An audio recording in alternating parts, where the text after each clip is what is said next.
let's just kind of segue into the Mark Giordano signing, which how can anybody not say that this wasn't a smart signing, a good signing?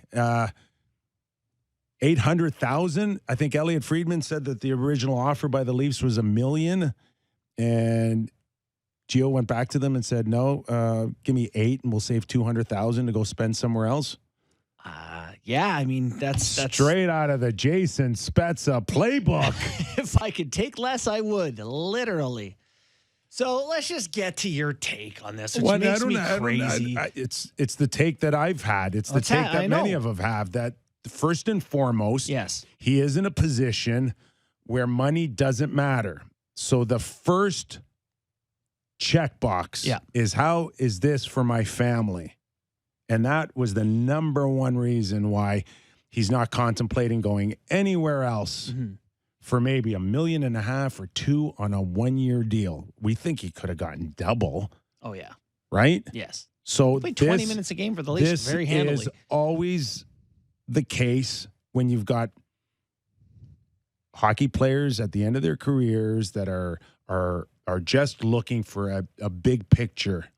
And then somewhere in there is, it'd be great if we won too.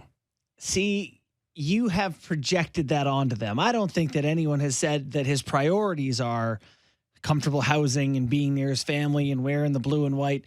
Like, if you're looking at places in the NHL that give you a chance to win a Stanley Cup, I would say there's 6 to 8 teams that have a chance. And you don't really know how it's going to go. You just got to get on one of those 6 to 8 teams. Roll the dice. This is one of them. Roll the dice. I'm not saying that. Right. I do think that they're going to contend next year, and they're going to be in a position where if we're going to look at 32 teams and we wanted to say 6 or 8, it may have a chance to win a Stanley Cup. You will put Toronto in there. You would. And so if you're Giordano, you take less money, you give the team more money to spend, you give yourself a better chance to win a cup. And you get to be very comfortable in your city. Yes. With your family. And to your point, if it doesn't work out, you still got to be in Toronto and it was a comfortable year and all that. I've lived it. I know. Yeah. He can do whatever he wants after. He'll be in a position of Jason Spezza status where he'll probably make that money back too that he gave back in Toronto, connections, whatever he does after, right? Oh God, that's just so $60 million his career. Yeah, I don't think he has to worry about,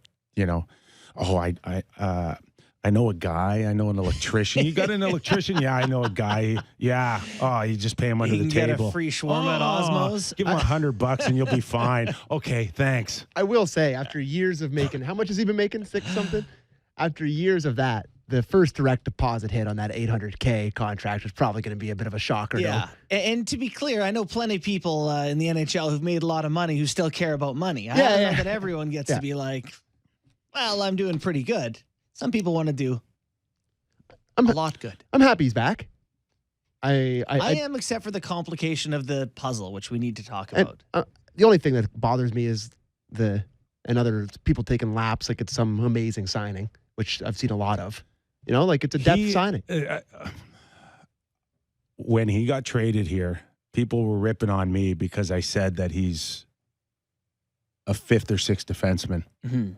And I think we had Kyle on his show, and I said, do you think he can play top 4 minutes? And he said he's been doing it his whole career. Mm-hmm. But do we see this signing as a guy that can play top 4 next year for the Toronto Maple Leafs? I will say that I would hope not. Year of aging is different from 27 to 28 than 38 to 39. Like, it's a big year. I expect a drop off. Really? I do. I think he's going to be not as good as he was this past season a year from now. I'll say that in a perfect world, he probably should only play between 55 and 65 games. In playoffs, he might be your 7. I mean, if you're looking at $800K, depth, it's a depth signing at that number. At $800K, you go on the UFA market and try to find a guy who can do what Giordano can do. You ain't going to find it. It's not out there. I would hope that this contract is played out like Simmons, where if you have to bury it, you bury it. He doesn't even see next year. Yeah. If it's over, it's over. I think that's part of the way these contracts work. This is really a 1-year deal with maybe an $800,000 buyout. Thanks for your time. Right. Yeah. I mean, that's kind of how I look at the way the contract is. What what I can't get past is just looking at the decor and the pairs and what now. So you're going to have you'll have Riley and I don't know if we don't want to do the whole pairs, but look at the left side. Listen, okay, let's start with Gio. Yeah. I see him at a 5 and 6 with Liljegren.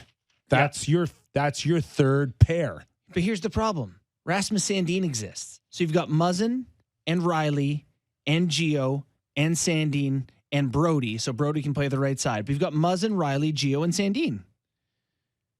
You're going to keep Sandin in the press box? No. Not a chance. So